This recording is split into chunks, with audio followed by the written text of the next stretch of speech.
Go to Moscow. I'm joined by the Spectator magazine's Russia correspondent, Owen Matthews. Owen, good evening to you.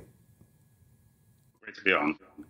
Thank you very much indeed for joining us. I saw an article that you wrote overnight from Moscow, and we've heard so little news from Moscow. So, from the top, Vladimir Putin has, as I understand it, been a very popular president. How is that popularity looking now? Has it shifted since the invasion began? Well, Nigel, can I just start by saying there's a couple of things I'd like to pick up on from your last segment. Matthew, your report on the border, he said that no men or women or children were coming across. Women and children, but no men were coming across. That's because they're banned from doing so by Ukrainian law that came out on the first day. They're literally not allowed to leave. Yeah. But concerning Putin's popularity, it's very clear that his propaganda machine, which is very sophisticated, has gone into overdrive. The very few protests that were broke out of, I would say, the first 3 days were very limited. I went to several of them in Moscow. In St. Petersburg, there are a few more, but frankly, it's just a few hundred very brave people who risk really terrible penalties from the police state that Putin has created, and it's a very sophisticated police state. The first poll that came out showed that Putin's ratings have soared to over 70%. Wow. That's partly because I think people, believe the television propaganda. I mean, very simply, and they really have a almost sort of cult-like faith in Putin and his wisdom, and that's very hard to shake, especially if you have no other sources of information.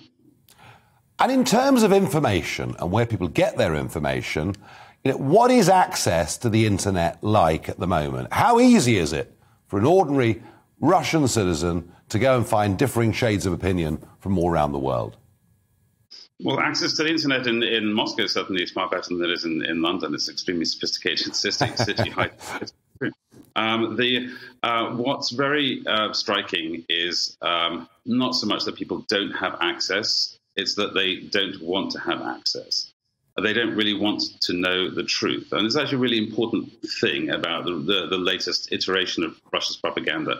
Because in the run-up to 2014, the annexation of Crimea, we had like a 2-month-long campaign of information war carpet bombing that was preparing all these tropes that we're hearing now, the fascists in Kiev, the side, and so on. And that was really very, very full-on, very sophisticated propaganda. This time round, up to Sunday night, there was no indication, there was no propaganda build up to this. They just suddenly turned on a dime.